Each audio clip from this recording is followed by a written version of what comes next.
Hello friends, this is Shefali and once again welcome back to Canada. हम लोग आज discussion करने वाले हैं people and environment, that means कि लोग और पर्यावरण।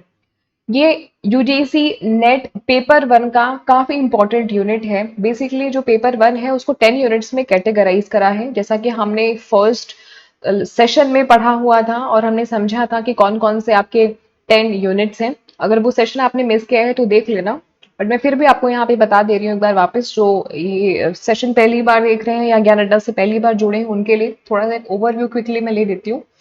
सो बेसिकली 10 यूनिट्स हैं पेपर वन में, जैसा आप सभी को पता है। अगर आप प्रिपरेशन कर रहे हैं यूजीसी नेट जेआरएफ 2021 के लिए, आपकी एग्जामिनेशन की कुछ ही वक्त बचे हुए हैं, तो तैयारी आपको अच्छे से करनी है। पेपर वन में है total 10 units and her unit से आने वाले हैं आपके 5 5 क्वेश्चंस, जिसकी वजह से आपके हो गए टोटल 50 क्वेश्चंस। पेपर वन में पूछता है 50 क्वेश्चंस और हर क्वेश्चन होते हैं कितने, 2 मार्क्स के होते हैं।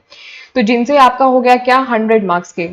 100 मार्क्स का आपका होता है पेपर वन, काफी स्कोरिंग होता है और इसमें 10 यूनिट है। पहली जो यूनिट है टीचिंग एप्टीट्यूड, जो हम ऑलरेडी कवर कर चुके हैं। पूरा सेशन वाइज मैंने आपसे डिस्कशन किया हुआ है डिटेल में, टॉपिक वाइज एक एक टॉपिक को हमने टच किया है। प्रीवियस ईयर के क्वेश्चंस भी लगाए हैं, एक्सपेक्टेड भी क्वेश्चंस लगाए हैं, मॉक टेस्ट भी लगाए हैं। पूरी की पूरी सीरीज है, पूरा का पूरा प्लेलिस्ट ही बना हुआ है टीचिंग एप्टीट्यूड के नाम से, सेपरेट है पूरा बिल्कुल। तो आप ज्ञानडा के प्लेलिस्ट में जाओगे, वहां पे आपको मिल जाएगी टीचिंग एप्टीट्यूड की complete playlist, session wise and पूरी सीक्वेंस वाइज, साथ ही previous year questions and MCQ सब कुछ मिल जाएगा। आपको पीडीएफ अगर चाहिए तो टेलीग्राम के लिंक पे मिल जाएगा। आज हम लोग स्टार्ट करने वाले हैं पीपल एंड एनवायरनमेंट। आप में से बहुत सारे स्टूडेंट्स की ये क्वेरी थी कि भाई पीपल एंड एनवायरनमेंट आप टीचिंग एप्टीट्यूड के बाद में स्टार्ट करना, तो हमने पीपल एंड एनवायरनमेंट को शुरू कर दिया हुआ है। साथ ही साथ पैरेलली हम कोशिश करेंगे रिसर्च एप्टीट्यूड को भी पढ़ाने की, ताकि साइमल्टेनियसली आपका ये भी कंप्लीट होता रहे। चैप्टर वन है, सेशन वन है, फ्रेश न्यू, आज पहला ही सेशन है। आज मैं आपको ये बताने वाली हूँ कि पीपल एंड एनवायरनमेंट में कौन कौन सा आपके टॉपिक्स हैं जो आपको पढ़ने एग्जामिनेशन पॉइंट ऑफ व्यू से क्या क्या इंपॉर्टेंट है। कुछ क्वेश्चंस भी लगाएंगे और जो सबसे पहला टॉपिक है दैट इज की millennium development and sustainable development goals, इस वाले टॉपिक को भी हम आज कवर करने वाले हैं कि क्या है सस्टेनेबल डेवलपमेंट गोल और मिलेनियम डेवलपमेंट क्या है। कुछ क्वेश्चंस को भी लगाएंगे, तो सेशन बहुत इंटरेस्टिंग होने वाला है। कंप्लीट सेशन देखना है और आपको लास्ट तक देखना है। सोशल मीडिया हैंडल्स देख लो। अगर आपको इस सेशन की पीडीएफ चाहिए तो मिलेगी यहाँ पे, दैट मीन्स की टेलीग्राम के इस लिंक पर। ये फेसबुक का लिंक है, ये इंस्टाग्राम का लिंक है, ये यूट्यूब का चैनल का नाम है कनाडा बाय शेफाली। जितने भी हमने प्रीवियस ईयर के क्वेश्चंस लगाए हैं इसके पहले वाले सेशन में, देन मॉक टेस्ट लगाया है, एक्सपेक्टेड क्वेश्चंस जितने भी हमने लगाए हुए हैं, या जितने भी आपको अगर कोई आपको टॉपिक की भी पीडीएफ चाहिए तो आपको यहीं पे मिलेगी, टेलीग्राम के इसी पर्टिकुलर चैनल पे मिलेगी। ऑल्सो जो भी हम लोग सेशन करने वाले होते हैं उनकी प्रीवियस या प्रायर नोटिफिकेशन इन्फॉर्मेशन आपको यही मिलती है टेलीग्राम पे, तो ये काफी इंपॉर्टेंट है, यहाँ से आप जुड़ जाना। सोशल मीडिया हैंडल्स देखने के बाद अब आपको देखो प्लेलिस्ट में जाओगे, तो प्लेलिस्ट में जाने के बाद टीचिंग एप्टीट्यूड वाले सेक्शन में जाना है आपको। देखो कुछ आपके स्क्रीन पे दिख रहे होंगे, कुछ कुछ सेट्स के क्वेश्चंस दिख रहे होंगे, जो हमने प्रीवियस वाले क्वेश्चंस जो हमने सेशन डिस्कशन किया था, आप देख सकते हो। टीचिंग एप्टीट्यूड वाला कंप्लीट प्लेलिस्ट आपको मिल जाएगा। पेपर टू अगर आपका मैनेजमेंट है तो और भी अच्छा है, क्योंकि मैनेजमेंट रिलेटेड बहुत सारी वीडियोस मैंने ऑलरेडी अपलोड करी हुई है। बिजनेस ऑर्गेनाइजेशन एंड मैनेजमेंट, एक वीडियो तो स्क्रीन पे ही दिख रहा होगा, एंटरप्रेन्योरशिप एंड स्मॉल बिजनेस, तो आप इस चीज का भी बेनिफिट ले सकते हो। चैनल पे नए हो, सब्सक्राइब नहीं किया है तो सब्सक्राइब कर लेना, साथ ही बेल आइकन को भी प्रेस कर लेना। चलो स्टार्ट करते हैं आज का सेशन। सेशन स्टार्ट करने से पहले आपको मैं ये बता दूं कि people and environment, that means लोग और पर्यावरण में ये कुछ 7 टॉपिक हैं जो बहुत इंपॉर्टेंट हैं, जो आपको पढ़ने ही पढ़ने हैं। कुछ कुछ टॉपिक ऐसे हैं जो नए हैं, जैसे कि millennium development and sustainable development goals, ये आपका न्यू टॉपिक है, ये आपका पहले टॉपिक नहीं था। 2015 के बाद में लगभग इस टॉपिक को जोड़ा गया। Then human and environment interaction, ये भी आपका न्यू टॉपिक है। ये आपका ओल्ड टॉपिक है, ये भी ओल्ड टॉपिक है, ये भी ओल्ड टॉपिक है, ये भी ओल्ड टॉपिक है। मतलब कुछ कुछ आपके न्यू टॉपिक्स हैं एंड कुछ कुछ टॉपिक्स ऐसे हैं जो आपकी न्यू हैं। मतलब ऐसा नहीं कि 2021 में उनको लाया गया या 2019 में लाया गया, बट फिर भी जो एक यूजीसी डेट का सिलेबस है, सिलेबस के अकॉर्डिंग कुछ कुछ टॉपिक्स ऐसे हैं जो कि नए हैं, बट फिर भी 5 6 साल वो पुराने ही हैं, है ना। तो अगर आप 10 साल पहले वाला सिलेबस देख रहे हो, क्योंकि कई बार क्या होता है कि स्टूडेंट्स पुरानी बुक से पढ़ते हैं, तो पुराने बुक्स में अपडेटेड सिलेबस नहीं होते, तो एक बार आप सिलेबस मैच कर लेना। जो करंट सिलेबस है 2021 में, वो आपका सिलेबस में यही सारे टॉपिक्स आपको मिलने चाहिए। तो आज हम लोग टॉपिक 1 डिस्कशन करने वाले हैं एंड टॉपिक्स के अंदर कुछ कुछ सब टॉपिक्स हैं, तो हम लोग डिपेंडिंग कि कौन सा टॉपिक कितना बड़ा है उसके हिसाब से सेशन करेंगे। तो आज का जो मेन फोकस है वो है डेवलपमेंट एंड एनवायरनमेंट, मतलब विकास और पर्यावरण। विकास और पर्यावरण में दो चीजें आ जाती हैं, मिलेनियम डेवलपमेंट और सस्टेनेबल डेवलपमेंट ग्रोथ, ये दो चीज है, सस्टेनेबल डेवलपमेंट गोल है, सॉरी। तो सबसे पहले आपको मिलेनियम डेवलपमेंट समझने से पहले आपको ये समझना बहुत इंपॉर्टेंट है,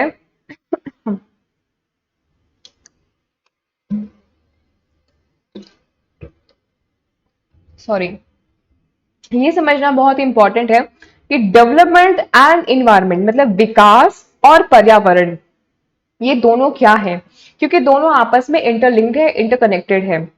विकास जब भी होता है तो हमेशा कुछ न कुछ आप नेचुरल चीजों को टच करते हो, हमेशा जो प्राकृतिक चीजें हैं, जो एग्जिस्टिंग चीजें हैं, उनमें कुछ आप मॉडिफिकेशन करते हो या आप उनको टच करते हो, उनमें कुछ सुधार करते हो, तब कहीं जाकर के आपकी विकास हो पाती है, राइट। तो आप विकास किस कॉस्ट पे करना चाहते हो, ये तय करना बहुत जरूरी है ना। आप जो प्रकृति का दोहन करके अगर विकास कर रहे हो, तो आप कितना, किस लिमिट पे आप डेवलपमेंट करो, किस लिमिट पे आप इंफ्रास्ट्रक्चर खड़े करो, किस लिमिट पे आप चीजों को उस हिसाब से करो कि जो इन्वायरमेंट है, जो वातावरण है या जो पर्यावरण है, वो कम से कम अफेक्टेड हो, कम से कम आप उसका दोहन करो। तो इसकी वजह से कुछ बनाए गए कॉन्जर्वेटिव स्ट्रैटेजीज, कुछ बनाए गए कॉन्वेंशंस, कुछ बनाए गए आप बोल सकते हो गोल्स बनाए गए, कुछ योजनाएं बनाई गई जो पूरे देश ने मिलकर बनाई, सिर्फ भारत ने नहीं, दुनिया में जितने भी देश हैं, मुख्य मुख्य देश, सभी देशों ने मिल करके एक सोचा कि भाई हम ये तय करते हैं कि हम जो भी विकास करेंगे, जो भी डेवलपमेंट करेंगे, वो किस कॉस्ट पे हम डेवलपमेंट करेंगे, ये हमारा चीज तय हो जाना चाहिए। क्योंकि कुल मिलाकर ये रहना तो हमें ग्लोबल अर्थ पे ही है ना, अर्थ पे ही रहना है, ग्लोब अर्थ पे, तो धरती पे रहना है।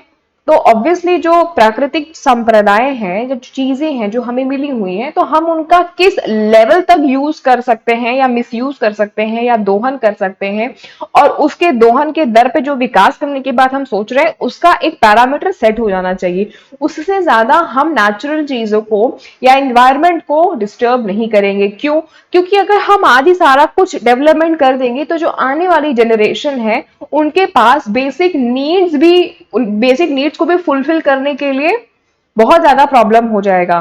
तो आप अपनी जनरेशन का फ्यूचर को किस कॉस्ट पे चैलेंज करना चाहते हो, ये आपको आज के डेट में तय करना होगा।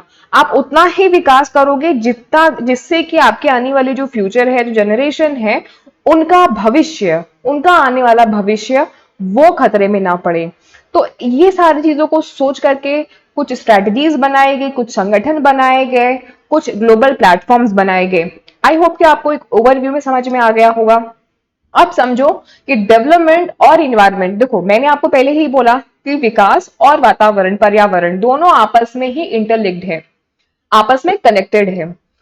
तो वर्ल्ड कंजर्वेटिव स्ट्रैटेजी ने इनिशिएट किया, यूनाइटेड नेशन इन्वायरमेंट प्रोग्राम के साथ में मिली, और world Wide Fund for Nature and International Union for Conservation of nature. तो इन तीनों ने मिलकर के क्या किया, एक प्लेटफॉर्म बनाया, इंटरनेशनल प्लेटफॉर्म बनाया, जहां पे आप डिबेट कर सकते हो सस्टेनेबिलिटी के ऊपर में, जहां पे आप बातचीत कर सकते हो कि इन्वायरमेंट को कैसे प्रोटेक्ट करना है और विकास की दर कितनी होनी चाहिए। So the world conservative strategy initiated, मतलब एक स्ट्रैटेजी बनाई गई, इसका नाम रखा गया वर्ल्ड कंजर्वेटिव स्ट्रैटेजी। ये इनिशिएशन किसका था? ये इनिशिएशन था यूएनईपी का, WWF का और IUCN का। ये तीनों ऑर्गेनाइजेशन ने मिलकर के बनाया गया वर्ल्ड कंजर्वेटिव स्ट्रैटेजी। तीनों ऑर्गेनाइजेशन का फुल फॉर्म आपको याद कर लेना है, या तीनों प्रोग्राम का फुल फॉर्म आपको याद कर लेना है। यूएनईपी का फुल फॉर्म क्या है? United Nations Environment Programme, World Wide Fund for Nature and International Union for Conservation of Nature. इन तीनों ने मिलकर के क्या बनाया, एक स्ट्रैटेजी बनाई, इसका नाम रखा क्या, वर्ल्ड कंजर्वेटिव स्ट्रैटेजी। ये एग्जामिनेशन के पॉइंट ऑफ व्यू से बहुत इंपॉर्टेंट क्वेश्चन है, पूछ सकता है आपसे एमसीक्यूज में कि उन तीनों प्रोग्राम्स का या उन तीनों आपको ऑर्गेनाइजेशन का नाम बताना है। तो पहला ऑर्गेनाइजेशन का नाम ये दे दिया, दूसरा ये दे दिया, तीसरा ये दे दिया, चौथा अगर कुछ और दे दिया और आपको बोल रहा है इनमें से कौन सा नहीं है ना, इन चारों में से कौन सा ऐसा ऑर्गेनाइजेशन नहीं है जिन्होंने वर्ल्ड कंजर्वेटिव स्ट्रैटेजी में जिन्होंने मिलकर इनिशिएट किया था, तो आप फोर्थ वाला ऑप्शन टिक करोगे। तो ये आप तभी कर पाओगे जब आपको ये पता होगा, WWF IUCN ठीक। अब इसमें क्या है, सबसे ज्यादा जो नोट करने वाली बात ये है कि जो सस्टेनेबल डेवलपमेंट था उसमें एक बुक को पब्लिश किया गया, एक रिपोर्ट बेसिकली तैयार करी गई। उस रिपोर्ट का नाम था क्या, आवर कॉमन फ्यूचर। ये एक रिपोर्ट बनाई गई, ठीक। आवर कॉमन फ्यूचर के नाम से एक रिपोर्ट बनाई। रिपोर्ट बनाई किसने, वर्ल्ड कमीशन ऑन इन्वायरमेंट, ठीक। ये WCED ने एक रिपोर्ट बनाई 1987 में, और इसको जाना गया द ब्रिटलैंड रिपोर्ट के नाम से। इस रिपोर्ट को द आवर कॉमन फ्यूचर, ये एक पब्लिकेशन है, मतलब इंटरनेशनल रिपोर्ट की पब्लिकेशन है जिसका नाम है our common future by world commission environment. और इस बुक को बेसिकली जाना गया, या इस रिपोर्ट को जाना गया ब्रिटलैंड रिपोर्ट के नाम से।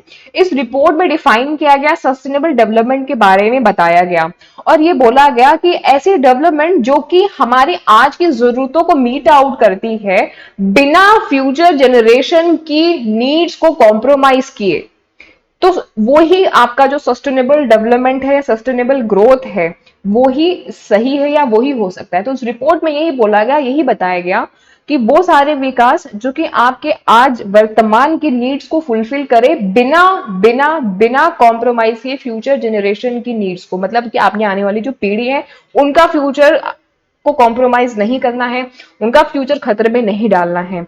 तो इसमें याद रखने वाली क्या बात है, the most noteworthy step towards sustainable development, सबसे ज्यादा बोल सकते हो नोटवर्दी स्टेप जो सस्टेनेबल डेवलपमेंट की तरफ में लिया गया वो क्या था, एक publication, is the publication of international report. एक इंटरनेशनल रिपोर्ट बनाएगी जिसका रिपोर्ट का टाइटल क्या रखा गया था, आवर कॉमन फ्यूचर। ये रिपोर्ट किसके द्वारा बनाई गई थी, वर्ल्ड कमीशन इन्वायरमेंट के द्वारा 1987 में। ये डेट आपको याद रखनी है, और किसके द्वारा बनाई गई थी ये भी याद रखना है। इसका नाम, जिस रिपोर्ट का नाम था द ब्रिटलैंड रिपोर्ट, इस रिपोर्ट का भी नाम आपको याद रखना है। इस रिपोर्ट में ये डिफाइन किया गया सस्टेनेबल डेवलपमेंट के बारे में, ऐसे डेवलपमेंट की बात कही गई इस रिपोर्ट में जो कि मीट आउट करती है आज की आपकी सारी जरूरतों को, सारी नीड्स को बिना कॉम्प्रोमाइज किए फ्यूचर जनरेशन की जितनी भी नीड्स हो सकती हैं या जो भी एबिलिटी है फ्यूचर जनरेशन में कि वो अपनी नीड्स को फुलफिल करें, उनकी नीड्स को कॉम्प्रोमाइज नहीं करना है। ब्रिटेन रिपोर्ट में क्या कुछ चीजें हैं, एक क्विक ओवरव्यू सा लेते हैं। इस रिपोर्ट के अकॉर्डिंग अगर देखा जाए तो मेजर जो ऑब्जेक्टिव है डेवलपमेंट का वो ये होना चाहिए कि ह्यूमन की नीड्स को या उनकी जो एस्पिरेशन है, जो महत्वाकांक्षाएं हैं, जो आकांक्षाएं हैं, उनको पूर्ति किया जा सके, उनको संतुष्ट किया जा सके, जितनी भी चीजें जरूरत की चीजें हैं उनको प्रोवाइड किया जा सके। और it emphasized the fact that over exploitation of resources may compel human society to compromise their abilities to meet their essential needs of their people in future. इस रिपोर्ट में बोला गया, ब्रिटेन रिपोर्ट में बोला गया कि अगर आप ज्यादा एक्सप्लॉइटेशन करते हो संसाधनों का जो प्राकृतिक रूप से आपको मिली हुई हैं, अगर आप बहुत ज्यादा उनका दोहन करते हो तो भविष्य में आने वाले समय में खतरा हो सकता है, ना सिर्फ आपको बट आपकी आने वाली जो जनरेशन है उनकी भी जो इसेंशियल बेसिक नीड्स हैं उनको वो प्राप्त करने में बहुत खतरा आप आज के ही डेट में पैदा कर दोगे अगर विकास को आप बिल्कुल एकदम बहुत ही ज्यादा दर पे अगर करना शुरू कर दोगे और प्रकृति का दोहन करना शुरू कर दोगे। अगर आप सेटल एग्रीकल्चर की बात करते हो या डाइवर्जन ऑफ वाटर कोर्सेज की बात करते हो, बहुत ज्यादा अगर आप मिनरल्स निकाल लेते हो, एक्सट्रैक्ट कर लेते हो, बहुत ज्यादा आप हीट आप जनरेट कर देते हो, या एटमॉस्फेयर में आप बहुत सारे नॉक्सियस गैसेस वगैरह को रिलीज कर देते हो, ऐसा आप काम कर रहे हो कि ये सारी प्रॉब्लम्स हो रही हैं। या आप फॉरेस्ट को आप कॉमर्शियलाइज कर दे रहे हो, मतलब आप जंगलों को काट देते हो। तो ये सारी चीजें अगर आप करोगे, मतलब ये सारी चीजें इन्होंने एग्जाम्पल दिया कि अगर आप बहुत ज्यादा थोड़ा बहुत करते हो तो ठीक है, जितना आपके लिए रिक्वायरमेंट है अगर आप उतना करते हो तो ठीक है, बट एक लिमिट ज्यादा अगर आप करते हो, एक्सप्लॉइटेशन करते हो, ह्यूमन का इंटरवेंशन अगर नेचुरल सिस्टम में एक लिमिट से ज्यादा अगर होएगा तो प्रॉब्लम ही होगी, और आने वाले फ्यूचर में जो फ्यूचर जनरेशन है उनको आप बहुत खतरे में डालने वाले हो। तो जो ब्रिटलैंड रिपोर्ट आई थी साफ तौर पर उन्होंने बोला हुआ था कि आपको अपने गोल्स को सेट कर लेना चाहिए, नेशनल पॉलिसीज अपनी बनाइए, नेशनल कोऑपरेशन करिए और सस्टेनेबल डेवलपमेंट के बारे में आप अपना ऑब्जेक्टिव क्लियर करिए और आप तय करिए कि आपको कितना डेवलपमेंट करना है और इन्वायरमेंट को यानी कि पर्यावरण को आपको क्षति नहीं पहुंचानी है। तो 3 अर्थ समिट हुई थी, एक बोल सकते हो कि ये 3 ईयर समिट के बारे में हम देख लेते हैं, जो कि आपकी कौन कौन से ईयर में हुई थी। 1992 में हुई थी पहली, दूसरी हुई थी 1997 में और तीसरी हुई थी 2000 में। ये ऑस्पिशियस ऑफ द क्या है इसमें कि the three summits were held under the auspicious of United Nation Conference on Environment and Development, UNCD के अंतर्गत में, इनकी निगरानी के अंतर्गत में ये आपकी तीन जो है समिट हुई थी, अर्थ समिट हुई थी, जिसमें कि 170 जो देश है उन्होंने पार्टिसिपेट भी किया हुआ था और उन्होंने उन्होंने कमिटमेंट किया सस्टेनेबल डेवलपमेंट के बारे में। स्पेशल अटेंशन उन्होंने दिया वर्ल्ड वाइड कंडीशन को देख करके कि भाई कुछ कुछ चीजें ऐसी हैं जिनसे कि पूरे देश को खतरा है, उन पे हमें काम करना होगा और वो सारे हमारे ऑब्जेक्टिव होने चाहिए। जैसे कि भूखमरी की जो समस्या है, जो भूख की समस्या है, वो खत्म होनी चाहिए। किसी की भी मृत्यु मॉल न्यूट्रिशन की वजह से ना हो, मतलब खाना ना मिलने के कारण किसी की मृत्यु ना हो। व्यापार जो है फॉरेन स्तर पे यानी कि इंटरनेशनल लेवल पे व्यापार हम कर सके, लोगों को रोजगार मिल सके। जो भी कॉन्फ्लिक्ट होते हैं, आर्म्ड कॉन्फ्लिक्ट हैं, हमें उनके ऊपर डिस्कशन करना होगा। जितने भी ड्रग्स ड्रग्स रिलेटेड प्रॉब्लम्स हैं, हमें उन पे कहीं ना कहीं काम करने की जरूरत है। साथ ही करप्शन भ्रष्टाचार को खत्म करने की जरूरत है। जो प्राकृतिक आपदाएं आती हैं, हमें उस पे भी विचार करने की जरूरत है। जो भी जितने भी कम्युनिकेबल डिजीज हैं, बीमारियां जितनी भी होने की संभावना है, जो कि एक दूसरे की कम्युनिकेशन में आती हैं, तो उन पे भी हम कहीं ना कहीं फोकस करेंगे। पर्टिकुलरली अगर बात करें एचआईवी की या एड्स की, मलेरिया की, ट्यूबरक्लोसिस की, ये सारी बीमारियों को हमें खत्म करना होगा और अपने हमें सस्टेनेबल डेवलपमेंट में, या आप बोल सकते हो एक लंबे वक्त में ये सारी चीजों से हम बाहर निकल सके, इस वजह से इसको अपना ऑब्जेक्टिव बनाना पड़ेगा। सस्टेनेबल डेवलपमेंट का हमें उद्देश्य बनाना पड़ेगा। तो जब भी सारी सबमिट्स हुई, 3 बार सबमिट हुई, तो हर बार कुछ ना कुछ चीजें एड ऑन हुई और एक यूनिवर्सल थीम बना। बहुत सारे इसमें इन्वायरमेंटल अपॉर्चुनिटीज का एमालगमेशन हुआ और ह्यूमन विजडम के बारे में सोचा गया और काफी कुछ सोच करके जो एक पूरी रिपोर्ट जो बनी, ब्रुटलैंड रिपोर्ट, उसमें बहुत सारी चीजें क्लियर हुई। तो अर्थ जो सबमिट हुई 3 बार, 1992 में, दूसरी 1997 में और 2000 में, इसमें 170 कंट्रीज ने पार्टिसिपेट करके ये कुछ 8-10 चीजें निकाली और बोला कि इस पे काम होना चाहिए। जो सस्टेनेबल डेवलपमेंट है, नेक्स्ट आपका टॉपिक है कि इनके डायमेंशंस क्या है, मतलब कि इनके मेन पिलर क्या है। मतलब जिस विकास की आप बात कर रहे हो, जिस निरंतर विकास की आप बात कर रहे हो या फिक्स्ड विकास, ऐसे विकास की बात कर रहे हो जो लंबे समय तक जिसको आप सोच रहे हो कि आप चलाओगे।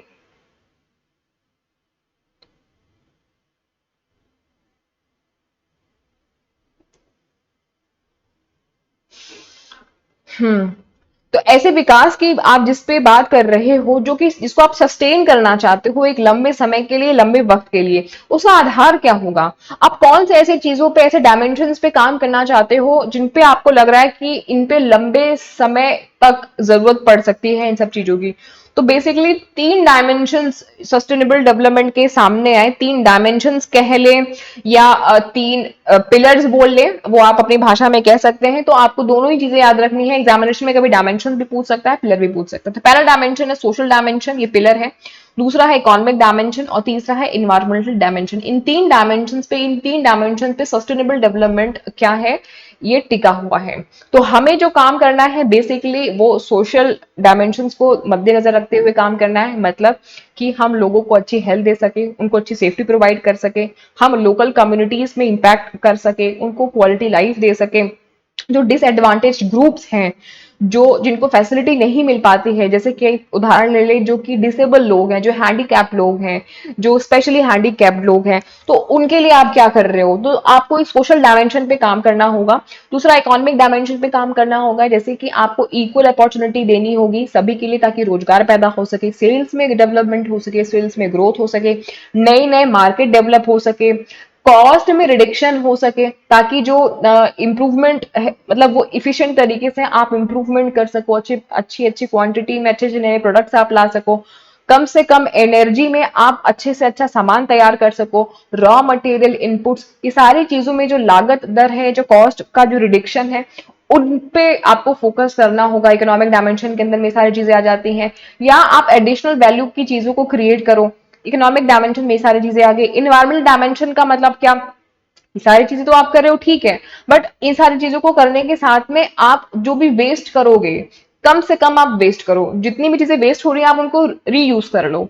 इफ्लुएंट जनरेशन करो, मतलब कि जितनी भी चीजें आप वेस्टेज जो निकल रहा है या ऐसी चीजें जो इन्वायरमेंट को खराब कर सकती हैं या अनट्रीटेड जितनी भी सीवेजेस हैं, है ना, मल हो गया, या अगर कोई कंपनी है, इंडस्ट्री है, वहां से कुछ अगर उनके पानी में कुछ ऐसे केमिकल रिलीज हो रहे हैं या कुछ भी चीजें हैं, तो उनका बेसिकली आप उनको कम से कम उनको रिलीज करो। या आप उनका जो इमिशन हो रहा है, ग्रीन हाउस गैसेस का इमिशन हो रहा है, ऐसे बहुत सारे गैसेस जो आपके इन्वायरमेंट को खराब कर रही हैं या इन्वायरमेंट का दोहन कर रही हैं या उसमें कुछ प्रॉब्लम क्रिएट कर रही हैं, तो उनका इमिशंस कम होना चाहिए, ताकि उनका जो इम्पैक्ट है ह्यूमन हेल्थ पे वो कम से कम हो। जितने भी रॉ मटेरियल्स हैं वो रीन्यूएबल रॉ मटेरियल्स हो, मतलब उनका वापस तरीके से हम रीयूज कर सके। ठीक है, एक सामान खराब हुआ तो खराब हो जाने के बाद उसको फेंकना नहीं है, फेंकोगे तो कहीं ना कहीं वो इन्वायरमेंट में रहेगा ना, आपके आसपास वातावरण में रहेगा, दूषित होगा, फिर उसका इफेक्ट आपके हेल्थ पे पड़ेगा। आपको टॉक्सिक जितने भी सब्सटेंसेस हैं उनको एलिमिनेट करना है। तो बेसिकली तीन जो है डायमेंशन सस्टेनेबल डेवलपमेंट के, सोशल, इकोनॉमिक और इन्वायरमेंटल डायमेंशंस रखे गए, इनको तीन पिलर्स ही बोला जाता है। अब सोशल और इकोनॉमिक सस्टेनेबिलिटी को अगर मिला दोगे तो वो हो गया इक्विटेबल, सोशल और इन्वायरमेंटल सस्टेनेबिलिटी को मिला दोगे तो हो गया bearable, economic and environmental sustainability को मिला दिया गया तो हो गया वो विएबल। तो ये आपको ये तीन चीज याद रखनी है। सोशल, जहां जिस भी जगह सोशल और इकोनॉमिक मिल जाएगा तो ये क्या हो जाएगा, इक्विटेबल हो जाएगा। अगर सोशल के साथ में इन्वायरमेंट मिल गया तो आपका बियरेबल हो जाएगा, और अगर इकोनॉमिक के साथ में इन्वायरमेंट मिल गया तो आपका ये विएबल हो जाएगा। ये इसी चीज का एक्सप्लेनेशन यहाँ पे है, ये देख लेना, आपको ये याद रखने वाली चीज है, इसको याद कर लेना चाहे जैसे भी।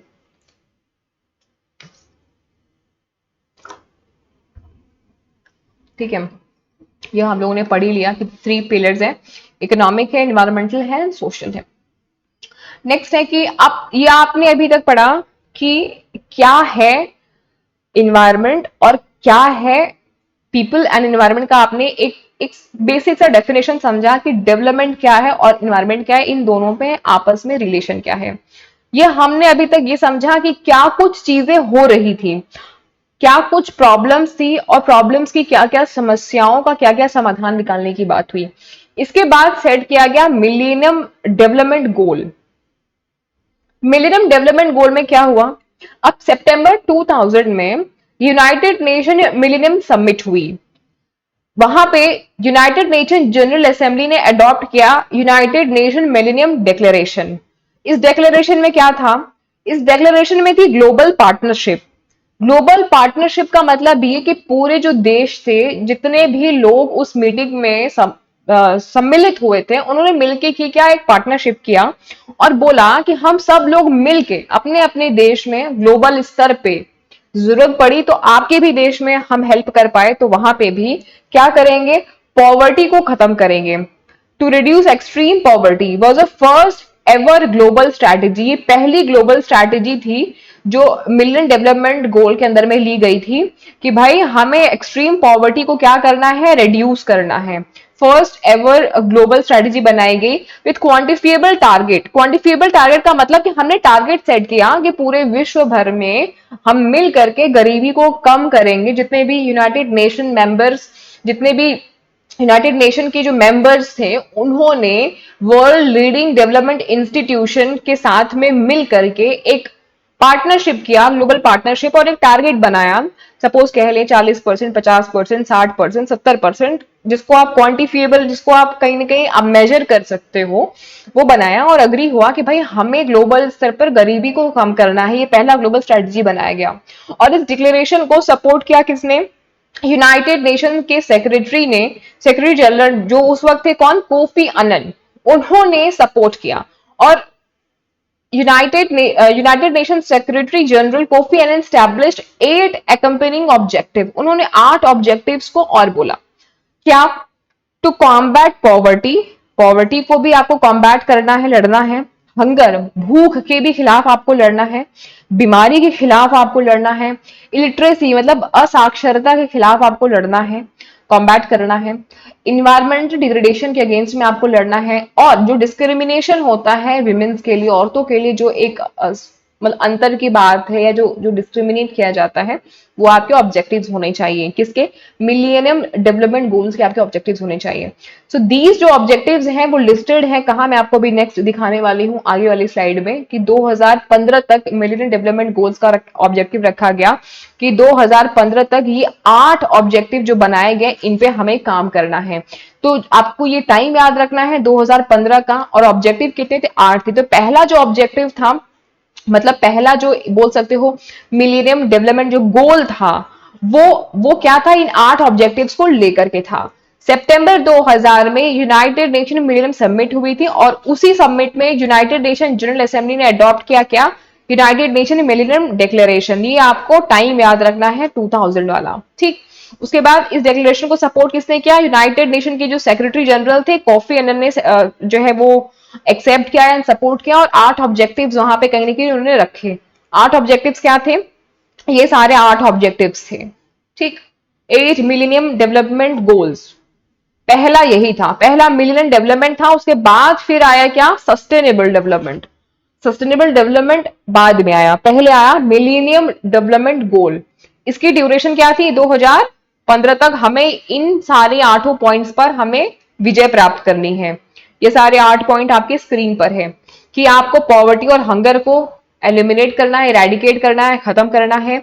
आपको प्राइमरी एजुकेशन को सबके लिए बना देना है, सभी लोग प्राइमरी एजुकेशन ले ही सके, क्लास 5 तक सब लोग पढ़ाई कर सके। आप प्रमोट कर रहे हो जेंडर इक्वालिटी को, और इंपावर करने की बात कर रहे हो किसको? विमेन्स को। आप शिशु के मोर्टेलिटी रेट को, मृत्यु दर को रिड्यूस करने की बात कर रहे हो। ये 4th पॉइंट था। 5th पॉइंट था कि आप मैटरनल हेल्थ को इंप्रोवाइजेशन करने की बात कर रहे हो। 6ठा पॉइंट था कि आप कॉम्बैट करने की बात कर रहे हो ऐसी बीमारियों से। कौन सी बीमारी? मलेरिया, एचआईवी, एड्स, ये सारी डिजीज से आप कॉम्बैट करने की बात कर रहे हो। आप इंश्योर कर रहे हो क्या? इन्वायरमेंटल सस्टेनेबिलिटी को आप इंश्योर कर रहे हो। नेक्स्ट है कि ग्लोबल पार्टनरशिप फॉर डेवलपमेंट।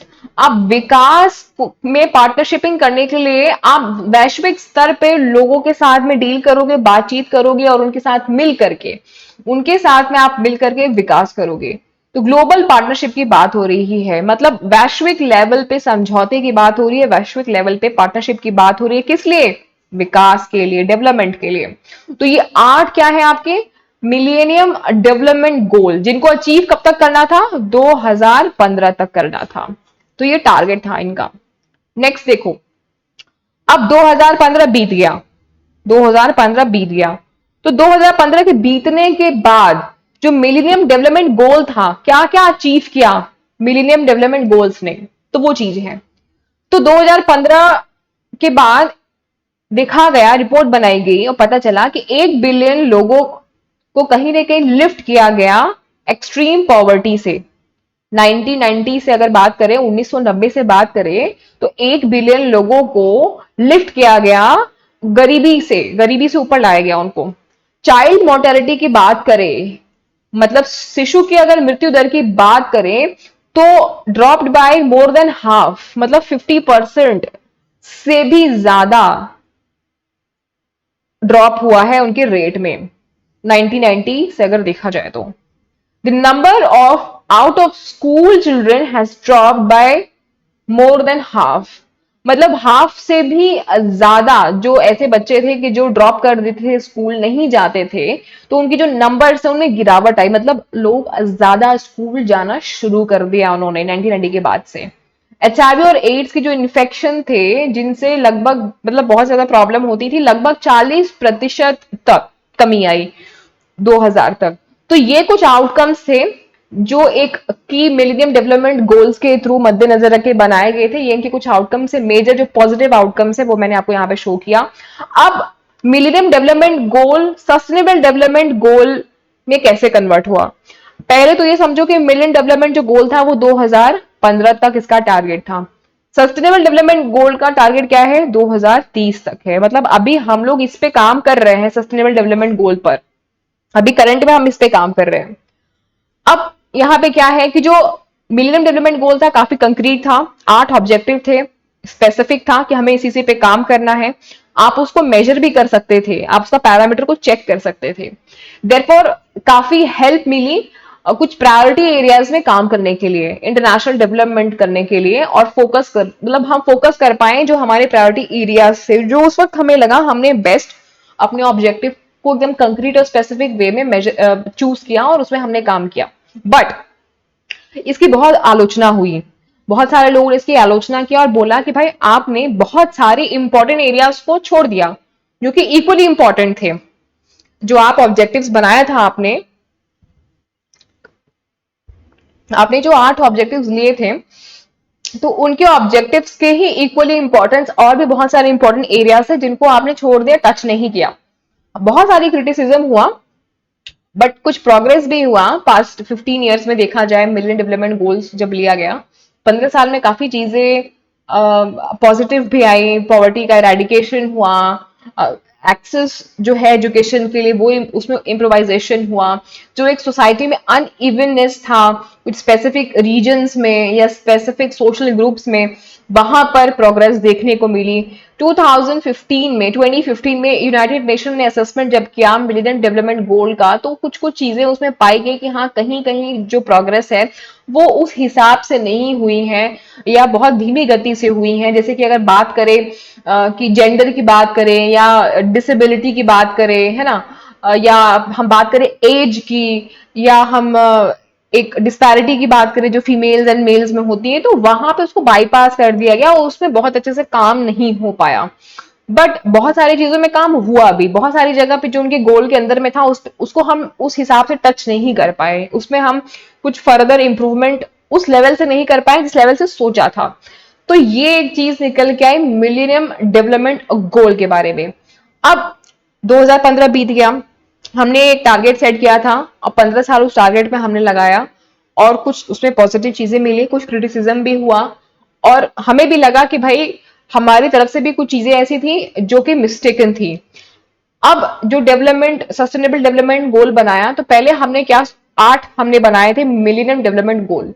अब इसको बढ़ाया गया क्योंकि भाई ऑब्वियसली क्रिटिसिज्म हुआ था, तो हमें टॉपिक्स नए नए ऐसे की एरियाज को और ऐसे एरियाज को टच करना था जो इक्वली इंपॉर्टेंट के पॉइंट ऑफ व्यू से था, जरूरी था। उसको हमने ऐड किया सस्टेनेबल डेवलपमेंट गोल में। और इस बार हमने 17 पॉइंट हमने बनाए और 169 टारगेट को भी रखा कि हमारे ये 17 सस्टेनेबल डेवलपमेंट गोल तो है ही है, साथ में 169 टारगेट्स भी हैं जिनको हमें हिट करना है, जो हमारे एजेंडा का पार्ट है।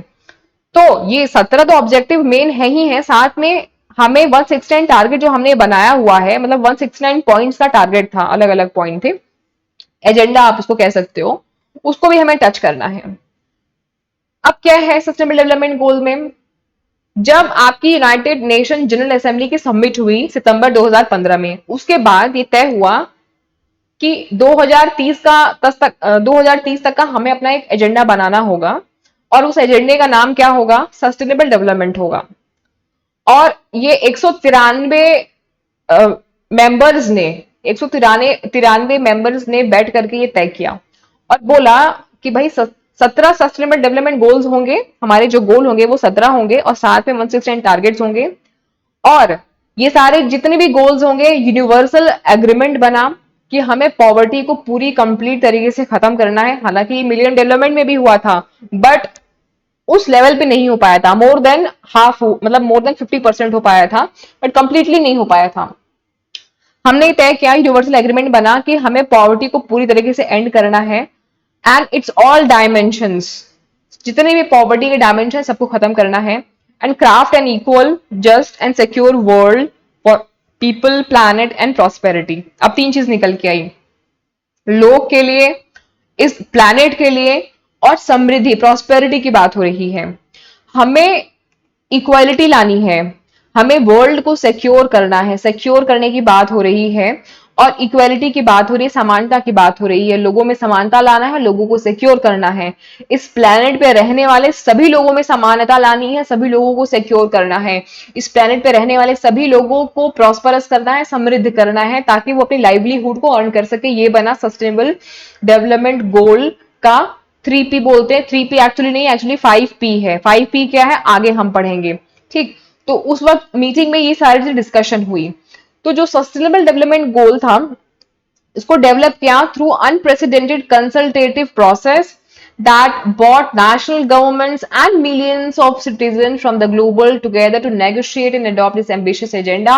एजेंडा बनाया गया और the goal and target will stimulate action for the next 15 years. next 15 years के लिए इसको टारगेट बनाया गया, 2030 तक का ये टारगेट बनाया गया। in areas of critical importance of humanity and the planet के लिए और ह्यूमैनिटी मानवता के लिए इस पर्टिकुलर प्लान को बनाया गया। अभी इसमें कुछ चीजें हम भी आगे देखने वाले हैं। 5Ps क्या है, ठीक है।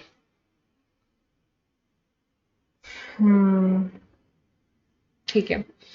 सो 5Ps रखे गए हैं जो सस्टेनेबल डेवलपमेंट के लिए बोला गया कि अगर आप लंबे समय के लिए अगर विकास की बात कर रहे हो, या अगर आप टिकाऊ विकास की बात कर रहे हो, या आप धारणीय विकास की बात कर रहे हो जिसको आप लंबे समय तक चलाना चाहते हो, तो उसके 5Ps हैं।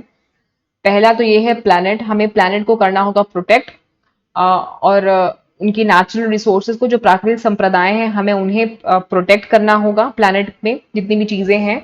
और and climate for future generation, और फ्यूचर जनरेशन के लिए जो जलवायु है उसको हमें क्या करना होगा, प्रोटेक्ट करना होगा। तो हमें प्लैनेट को प्रोटेक्ट करना होगा, हमें पीपल के लिए काम करना होगा, हमें लोगों को प्रॉस्परस बनाना होगा, हमें शांति की स्थापना करनी होगी, और हमें पार्टनरशिप करनी होगी। पीपल के लिए, लोगों के लिए आप क्या करने का प्लान किया? लोगों के लिए हमने बोला कि हम पॉवर्टी को खत्म करेंगे, हंगर को खत्म करेंगे, गरीबी और भूखमरी को खत्म करने की बात बोली किसी भी फॉर्म में, और हम उनकी डिग्निटी को इंश्योर करेंगे, और हम उन्हें समानता देंगे। हम एज अ पर्सन उन्हें रिस्पेक्ट करने की बात कर रहे हैं, हम एज अ पर्सन उनको समानता, समान अधिकार दिलाने की बात कर रहे हैं। प्रॉस्पेरिटी की बात बोली गई, हमने ये चीज को बोला कि भाई हम इंश्योर करेंगे कि हर एक बंदा प्रॉस्परस हो, समृद्ध हो, और वो अपनी लाइवलीहुड को अब बिल्कुल अच्छी तरीके से, स्मूथ तरीके से वो जी सके, हार्मनी हो, सौहार्द बना रहे, प्रेम बना रहे, उसका आपस में लोगों के साथ भी प्रेम बना रहे, और प्रकृति के प्रति भी उसके मन में हार्मनी हो, प्रेम हो। तो वो अपनी समृद्धि के साथ साथ प्रकृति के लिए भी वो केयरफुल हो, वो अवेयर हो, और उसके लिए भी उसकी हार्मनी बनी रहे। दूसरा, पीस की बात बोली गई, शांति की बात बोली जा रही है। इसमें बढ़ावा दिया गया पीसफुल इन्वायरमेंट की, और ऐसे इंक्लूसिव सोसाइटी की बात बोली गई, मतलब समग्र ऐसे समाज की बात बोली गई जहां पे विभिन्नता में भी एकता की बात कही जा रही है। फिर से उसी चीज को प्रोत्साहन करने की बात बोली जा रही है कि भाई सोसाइटी में बहुत सारे तरीके के लोग रह रहे हैं, बट फिर भी हम सबकी रिस्पेक्ट करते हुए, सबको प्रेम से रखते हुए, और हम उनको मतलब एक शांति की स्थापना करेंगे। पार्टनरशिप की बात बोली गई। पार्टनरशिप में क्या बोला गया कि हम सॉलिड ग्लोबल पार्टनरशिप करेंगे, ताकि हम जो 169 एजेंडाज हैं हमारे, हम उन पे काम कर सके। Implement the agenda through a solid global partnership, जो यहाँ पे आपने पढ़ा ना 169 टारगेट्स हैं पार्ट ऑफ दिस एजेंडा, जो जो कि इस एजेंडा का पार्ट थे। ठीक, यही है people, planet, partnership, peace and prosperity. ठीक है, आपको लेना है क्या? देखो, ये सारे जो सेशन आप ले रहे हो, अगर आप नोट्स बना रहे हो तो बहुत अच्छी बात है, नोट्स नहीं बना रहे हो तो आप पॉज करके जरूर से बिल्कुल देख लेना। ठीक है, तो ये हो गया क्या, सस्टेनेबल डेवलपमेंट की बात हुई। पहला था मिलेनियम डेवलपमेंट गोल। ये शुरू कब हुआ था? ये 2000 से शुरू था, लगभग 15 साल तक था, तो ऑब्वियसली 2015 तक। फिर सस्टेनेबल डेवलपमेंट गोल ये शुरू हुआ, इसका टारगेट रखा गया 2030 तक। 2015 में जब मीटिंग हुई, यूनाइटेड नेशन की असेंबली हुई, तो वहां पे 2030 तक के लिए टारगेट रखा गया। 5P यही है, ये आपको याद रखने हैं, बिल्कुल एग्जामिनेशन पॉइंट ऑफ व्यू से बहुत बहुत बहुत ज्यादा इंपॉर्टेंट है, वेरी इंपॉर्टेंट। ठीक है, नेक्स्ट है कि जो 17 सस्टेनेबल डेवलपमेंट गोल थे, अब वो क्या है वो जानना जरूरी है। जो 17 सस्टेनेबल डेवलपमेंट गोल थे, इनको कब तक अचीव करना है? 2030 तक। जितने भी मेंबर कंट्री हैं, उन कंट्रीज को 2030 तक अचीव करना है। ये है आपकी स्क्रीन पर 17 सस्टेनेबल डेवलपमेंट गोल। पॉवर्टी को नंबर 1 पे रखा गया है कि पॉवर्टी, गरीबी को खत्म करना है, जीरो हंगर, मतलब भूखमरी, भूख की वजह से जो लोग मर जाते हैं उसको एकदम पूरा कंप्लीटली खत्म करना है। देन है आपका गुड हेल्थ की बात बोली जा रही है। आपको अच्छी फैसिलिटी प्रोवाइड करनी है, हॉस्पिटल फैसिलिटी, बीमारियों से लड़ने की शक्ति और सामर्थ्य लोगों में आपको बढ़ाना है। क्वालिटी एजुकेशन की बात आप कर रहे हो, सबको शिक्षा मिल सके, प्राइमरी एंड बाकी और जिनको एजुकेशन मिल रही है हायर लेवल की, उनमें क्वालिटी हो सके। जेंडर इक्वालिटी की बात हो रही है, क्लीन वाटर एंड सैनिटेशन की बात हो रही है, अफोर्डेबल एंड क्लीन एनर्जी की बात हो रही है, decent work and economic growth, आर्थिक ग्रोथ की बात हो रही है, इंडस्ट्री की बात हो रही है, इंडस्ट्री लगानी है, इंफ्रास्ट्रक्चर बिल्डअप करना है, इनोवेशन करने की बात हो रही है, रिड्यूस इनइक्वालिटी की बात हो रही है कि असमानता को आपको कम करना है, सस्टेनेबल सिटीज एंड कम्युनिटीज की बात हो रही है, 12 रिस्पॉन्सिबल, क्या 12th नंबर पे क्या है, रिस्पॉन्सिबल कंजम्पशन एंड प्रोडक्शन, मतलब कि प्रोडक्शन एंड कंजम्पशन की बात हो रही है, रिस्पॉन्सिबल बनना है आपको, वहां पे आपको क्लाइमेट के लिए एक्शन लेना है, जलवायु की बात हो रही है, लाइफ की बात हो रही है, बिलो वाटर मतलब पानी के नीचे की बात, मतलब पानी के नीचे भी जो जीव रह रहे हैं, मछली और बाकी और जो चीजें हैं, ऑक्टोपस है, मछली है, ऐसे वो सारे जीव जो कि पानी के अंदर में है, उनकी लाइफ को आपको कैसे सिक्योर करना है, लाइफ ऑन लैंड जो कि जमीन के ऊपर है, इसमें पेड़ भी आ जाता है, इसमें चिड़िया भी, पक्षी भी आ जाते हैं, जीव जंतु जानवर सभी आ जाते हैं इसमें। पीस की बात हो रही है, शांति बनानी है, दो देश आपस में लड़े नहीं, भिड़े नहीं, झगड़े नहीं, जस्टिस हो, सबके साथ न्याय हो, स्ट्रॉन्ग इंस्टीट्यूशन बन सके, ये एक बात हो रही है। यहाँ पे देखो एक हैमर भी बना, हैमर जैसा कुछ बना हुआ है, मतलब जस्टिस की बात हो रही है, ये जस्टिस को रिफ्लेक्ट कर रहा है, ये पीस को रिफ्लेक्ट कर रहा है, और स्ट्रॉन्ग स्ट्रॉन्ग मतलब ये सब चीजों को रिफ्लेक्ट कर रहा है। पार्टनरशिप की बात हो रही है, ग्लोबल चीजों में गोल्स को अचीव करने के लिए पार्टनरशिपिंग हमें करनी होगी, नेशनल लेवल पे सबको साथ में मिलकर के काम करना पड़ेगा। ये हुए क्या, ये 17 सस्टेनेबल डेवलपमेंट गोल है, याद करो, लिखो, रटो, चाहे जैसे करो, दिमाग में एकदम बैठ जाना चाहिए, है ना। बिल्कुल, ये सारी चीजें हैं जो कि बोला गया कि 2030 तक हम इन चीजों में अच्छे से काम कर लेंगे।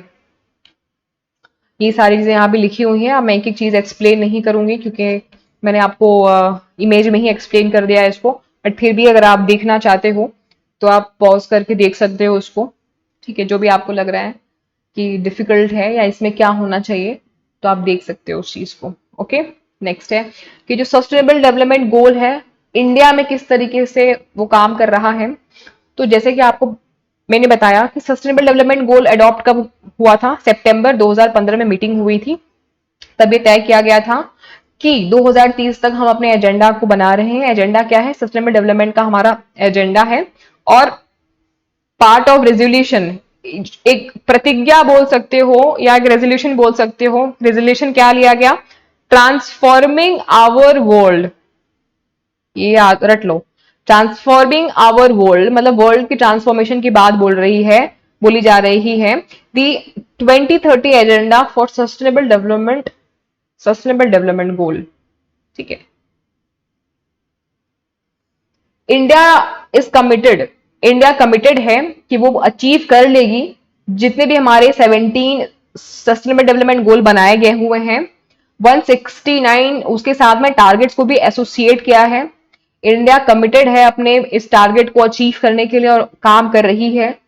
सोशली कवर कर रही है, इकोनॉमिकल वे में जो पिलर्स हैं उन पे भी काम कर रही है, इन्वायरमेंटल डायमेंशंस पे भी, जो 3 डायमेंशंस हमने पढ़े थे, 3 डायमेंशंस थे ना, या 3 पिलर्स जो थे, सोशल, इकोनॉमिकल, इन्वायरमेंटल, है ना, तो इन तीनों पे ही कॉम्प्रिहेंसिव तरीके से इंडिया कमिटेड होकर के काम कर रही है ताकि डेवलपमेंट हो सके। एंड फोकस क्या है कि पॉवर्टी को एंड करना है।